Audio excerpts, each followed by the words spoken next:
Ito ay trap. Kahit basahin nyo pa yan sa mga treasure markings, sa mga treasure code, trap ito mga kasama hunters. Explosive trap. Ito yung trap na kung hindi pa ito kinalawang, active ito. Ito yung trap mga kasama hunters na kapag inapakan nyo or nadiin nyo ng barita, yan yung pumuputok. Kaya ingatan nyo yan mga kasama hunters, inilagay dito sa bungad ng tunnel.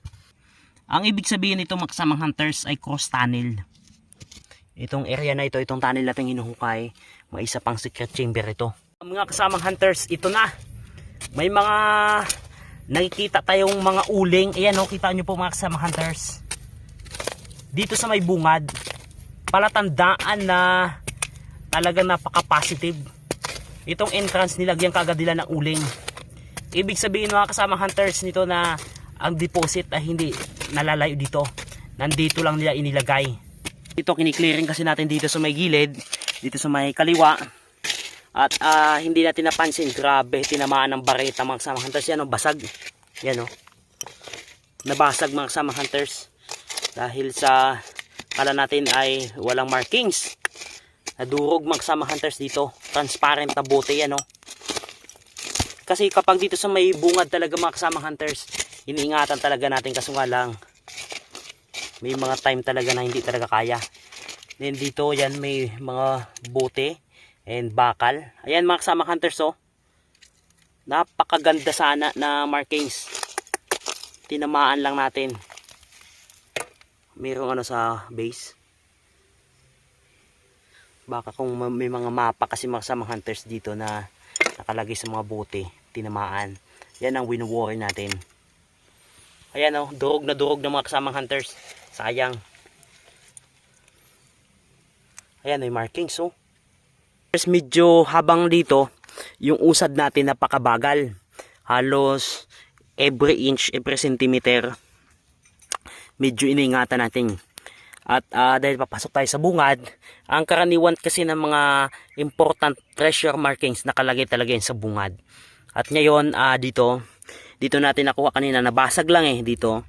At ngayon, itong mga may bato na naman na halos kasing laki ng siguro mga 5 kilo ito. Then sa ilalim niya, yun o, kita nyo po, inipit ng bato. Kaya ang ginagamit natin dito mga kasama hunters, yung bamboo stick lang. At ingatan natin dahil napaka-important na mga treasure markings dito sa bungad. Ayan, kukunin natin mga kasama hunters.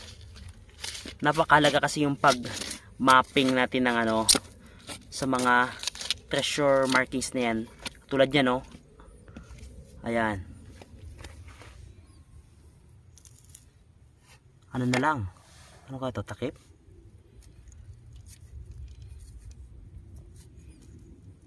Ayan mga kasama hunters, parang dulo ng bote na lang yata ito ah. Takip. Binuo mo siya. Ito, yung nakuha pala natin dito sa dulo, takip. At yung nabasag natin dito ay yung katawan. Inyong mapansin mga kasama hunters, magkahiwalay. Yung katawan nandito, yung takip inilagay nila doon sa dulo, nakapababa, pointing downward. Tapos yung katawan niya naman, kasi nabasag, hindi natin mabubuo na. Dito nakapa-slanting dito, nakapabalagbag. At ang kagandahan mga kasama hunters, napakaganda ng markings ng takip. Ayan o, araw.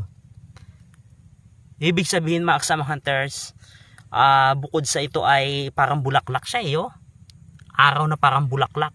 Yan kung inyo makikita mga kasama hunters oh. Araw na parang bulaklak. Ibig sabihin ito ay explosive. Which is tama naman na may mga nakuha tayo dito ng mga explosive trap. Talagang napaka-dangerous ng bungad na ito mga kasama hunters. Kahit basahin nyo pa yan sa mga treasure markings, sa mga treasure code, trap ito mga kasama hunters. Explosive trap. Yan na yung araw na yan. Yan, yung sumisinag na yan. Explosive trap ito mga kasama hunters. Dito sa bungad nakalagay. Nakuha natin dito yung takip ng bote na mayroong araw. Ibig sabihin explosive trap. Ngayon, katabi niya mga kasama hunters, nilinis natin kasi may napansin tayong kalawang. Nilinis natin. Ito may isang explosive trap. Ayan o, trap yan mga kasama hunters. Ito yung trap na kung hindi pa ito kinalawang, active ito. Ito yung trap mga kasama hunters na kapag inapakan nyo or nadiin nyo ng barita, yan yung pumuputok. Kaya ingatan nyo yan mga kasama hunters, inilagay dito sa bungad ng tunnel. Kapag naapakan yan, sigurado sumasabog yan. Dito, katabi ng, dito nilagay dito yung markings na araw, tama, explosive trap. Ayan na yun. Ito na ang tinutukoy niya. Hindi natin alam kung ilang piraso pa yan nandyan sa papagpasok natin dito sa loob na ito.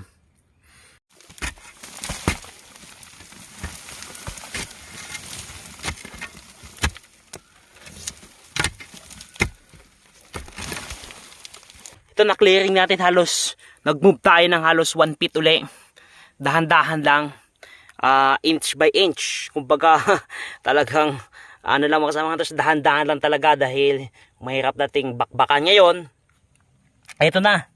Dito sa may gilid mga kasama hunters, dito sa mga kinalawang ito, hindi natin mawari kung anong mga bagay na ito. At dito, yan may nakita tayo na bagay na kinalawang. So, ano mo natin, hukayin natin. Ayan na, kinalawang na siya mga kasama hunters.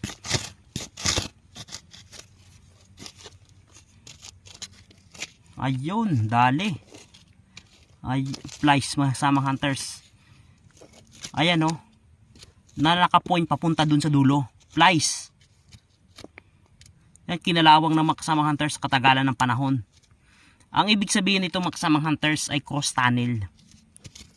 Cross tunnel ang meaning yan. Dahil mga kasamang hunters, sa mga previous treasure operation namin, nakakuha na kami ng ganyan. Ang tunnel ay naging nag-cross. Yan ang meaning yan ay cross tunnel. Sabihin, itong area na ito, itong tunnel natin hinuhukay, may isa pang secret chamber ito. First ay ilalagay natin sa museum natin na gagawin sa sunod, heritage library, at hindi na natin yan yung gagalawin, ganyan na talaga yan, kalawangin na talaga, hindi natin linisin at ilalagay natin sa ating collection yan. Napakaganda, nakuha natin doon